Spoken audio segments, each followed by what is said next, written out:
में से हमारे लिए आज का कलाम रसूलों के अमाल उसका 5 बाब उसकी पहली 11 आयत। हननिया और सफीरा की कहानी।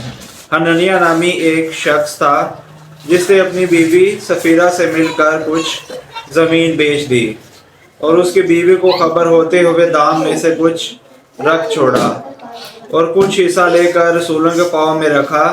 मगर पतरस ने कहा, ए हननिया, क्यों शैतान ने तेरे दिल में डाला कि तू रूह कुदस को फरेब दे और ज़मीन के दाम में से कुछ रख छोड़े? क्या जब तक वो ना फरोख्त रही तेरी ना थी और फरोख्त होकर तेरे इख्तियार में ना रही? तूने क्यों कर इस बात का अपने दिल में ख्याल किया? तूने आदमियों को नहीं बल्कि खुदा को फरेब दिया।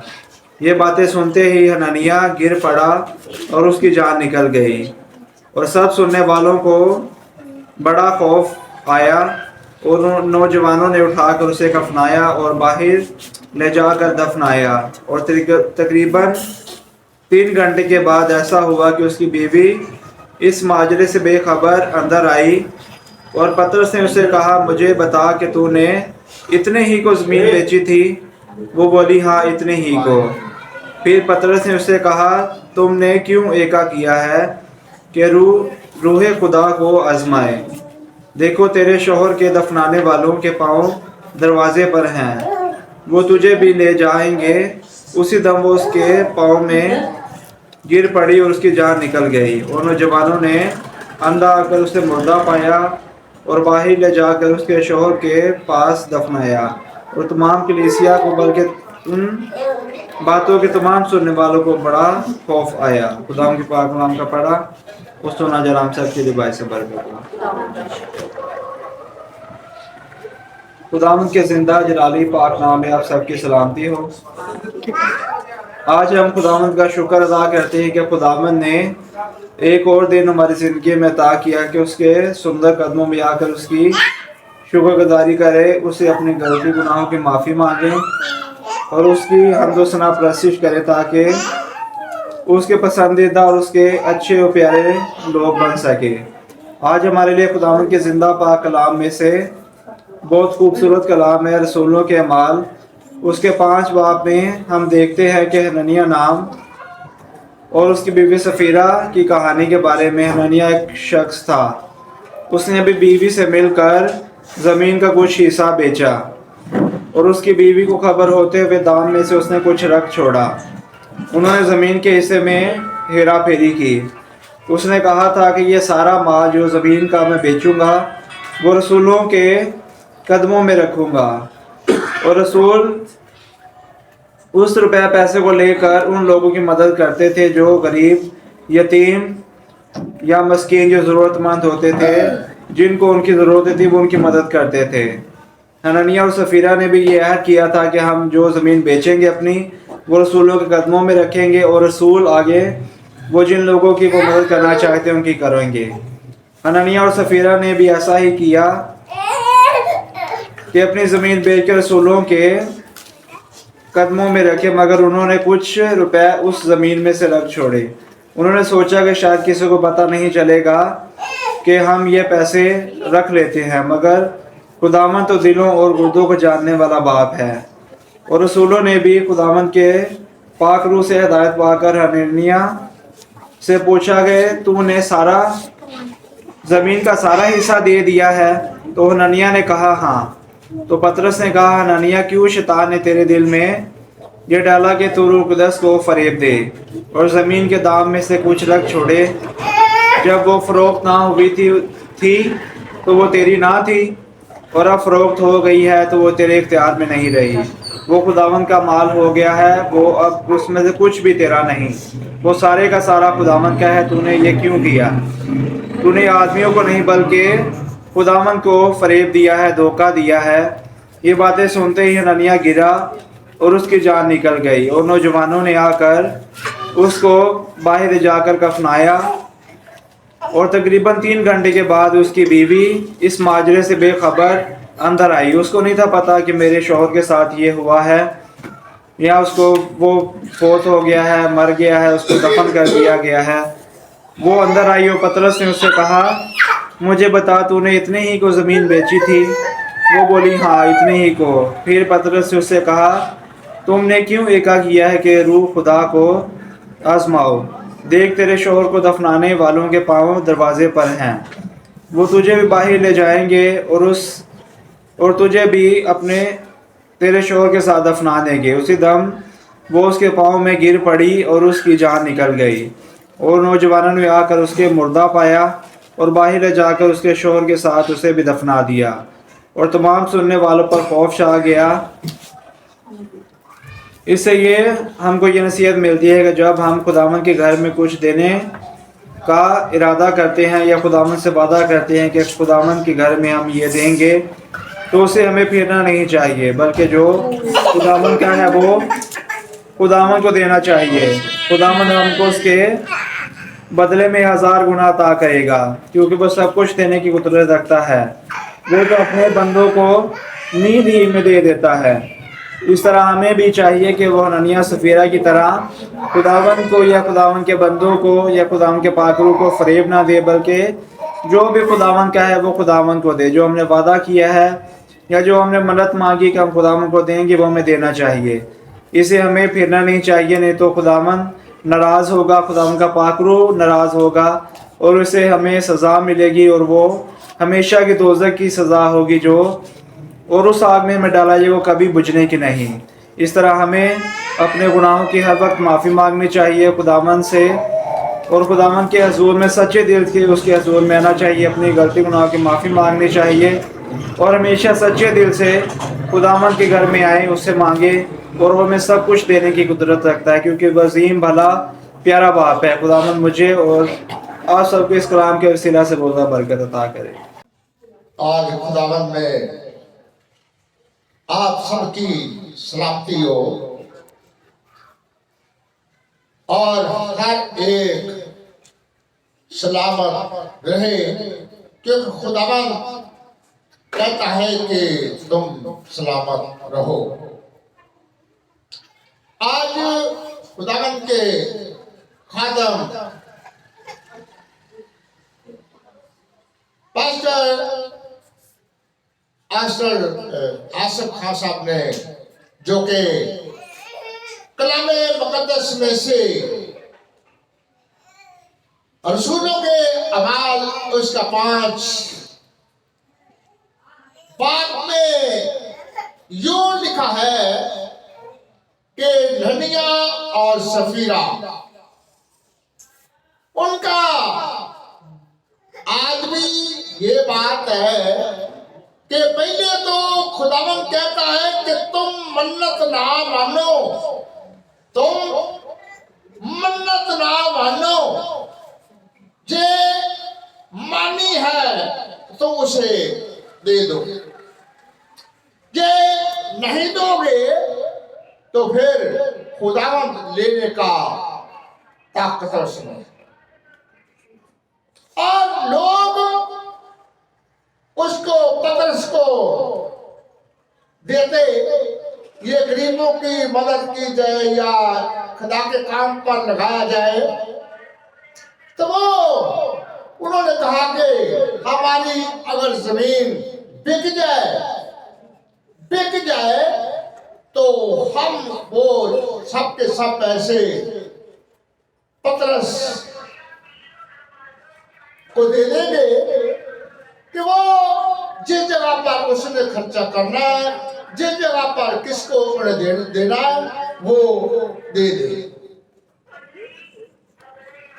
तो ऐसा हुआ कि जमीन उसके ज्यादा की बिक गई, क्योंकि खुदावन की काबिले कुदरत है कि वो काम करना जानता है और वो जमीन ज्यादा दामों में बिक गई। और उन्होंने कहा कि हमने तो पहले तो इतने पैसे मिलते थे, अब ज्यादा मिल गए हैं, तो हम क्यों ना कुछ पैसे रख लें। तो पतरस कौन सा जानता है और कोई भी नहीं जानता। उसने कहा कि उन्होंने कुछ रख लिए तो जबकि पैसे देने के लिए गया तो उसने पतरस ने पूछा कि ऐ हननिया, इतने दामों में जमीन बिकी है?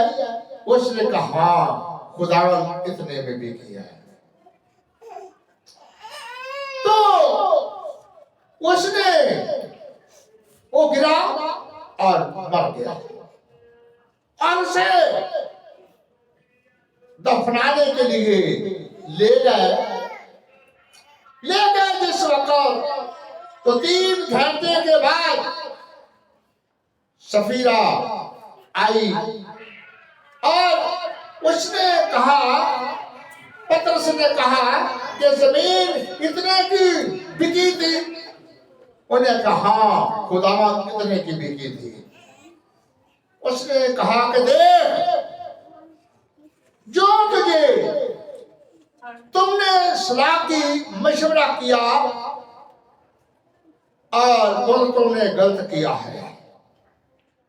वो तेरे आदमी को दफनाने वाले दरवाजे पर आ गए हैं और तुम्हें भी ले जाएंगे और तुझे भी दफना देंगे, क्योंकि तुमने सलाह की और जबकि गुनाह की मजदूरी तो मौत है। और वो भी गिरी, आज वो भी मर गई। आज इस कहानी से हमें ये मिलता है कि हम या तो खुदावन कहता है कि तुम मन्नत ना मानो, तुम मन्नत ना मानो, अगर ये मानी है तो तुम दे दो। पहले तो मन्नत मानने की जरूरत नहीं है, क्योंकि एक जो वादा है खुदावंद जो देता है तो वो लेना भी जानता है। ये बात है कि उससे ये कहे ही ना कि हम ये चीज देंगे। जब आपके पास हो तो दे दे, कि नहीं तो ठीक है।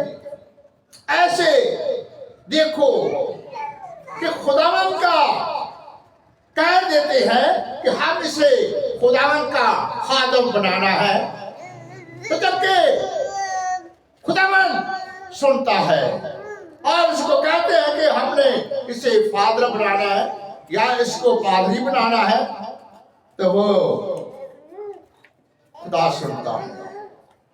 जबकि एक आदमी को ऐसे ही उसके माँ बाप ने कहा कि हमने इसको फादर बनाना, जबकि वो उसने मैट्रिक क्लियर की तो वो उन्होंने उसको फौज में भर्ती कर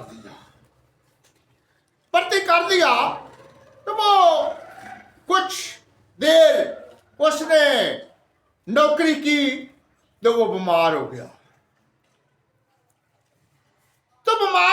तो वो उस वक्त वो ठीक हुआ कि जबकि वो जो नौकरी थी वो खत्म हो गई और वो ना तो फादरी बना तो ना दुनिया में रहा, ना उसकी शादी हुई, ना उसके को बाल होया, ना को बच्चा आया, ऐसे ही दुनिया में चलता फिरता चला गया।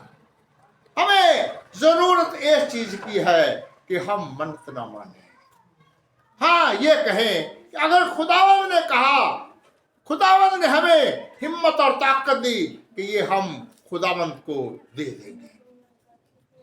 आज के कलाम मुकद्दस में हमें ये ज़ाहिर होता है कि हमें मन्नत नहीं माननी चाहिए, खुदा से मांगना चाहिए, खुदा को कहना चाहिए कि खुदावंद तू हमें दे, तो हम सिर्फ उसे चाहता है कि मेरा नाम लेते रहे। वो कहता है कि हर वक्त ये नबूवत की किताब तेरे मुंह से न हटे, हर वक्त तू इसका विरद करता रहे। आया कि आज का कलाम मुकद्दस हम सबको यही बताता है कि हम खुदावंद के आगे झुकते रहें, खुदावंद के आगे ये ना कहें कि हम खुदावंद को ये देंगे या ये नहीं देंगे। आया कि हम आज का कलाम पर खुदावंद हमें हिम्मत और ताकत दे कि हम उस पर अमल करें और खुदावंद के आगे झुकते रहें और रोज बरोज हम खुदावंद के कलामे मुकद्दस को बयान करें और हर वक्त हम सोचते रहें कि हम खुदावंद के से ये मांगना है, ये मांगना है, सेहत मांगनी है, तंदुरुस्ती मांगनी है।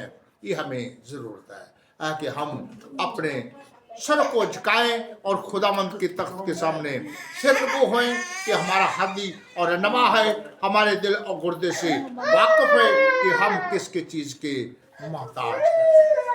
नहायती मेहरबान सच्चे जिंदे खुदावंद तेरी तारीफ और तेरी तमजीद करते हैं कि शुक्र है रहीम बाप के तूने हमको ये मौका बख्शा, ये मौका देखने के लिए तूने शौकत मेहरबानी है खुदावंद सा तूने दिन बाबारी फास तूने गवाही की है।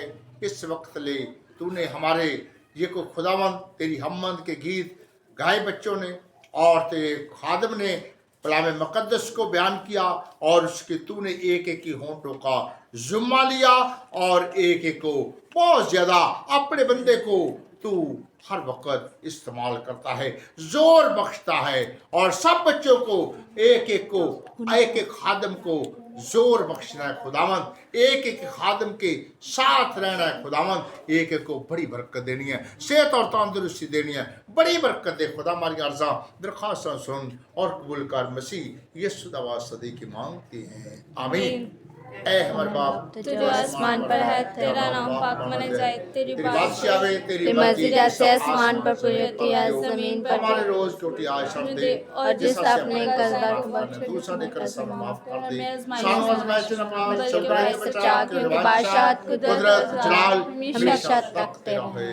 आमीन। सलाम मरियम पर फजल खुदाम तेरे साथ है, तू औरतों में मुबारक है तेरे पेट का फल यीशु। ऐ मुकद्दसा मरियम खुदा की माँ, हम लोगों के वास्ते दुआ कर अब हमारी मौत के वक्त आमीन। बाप और बेटे रोल कुदस का हो जैसे खुदा।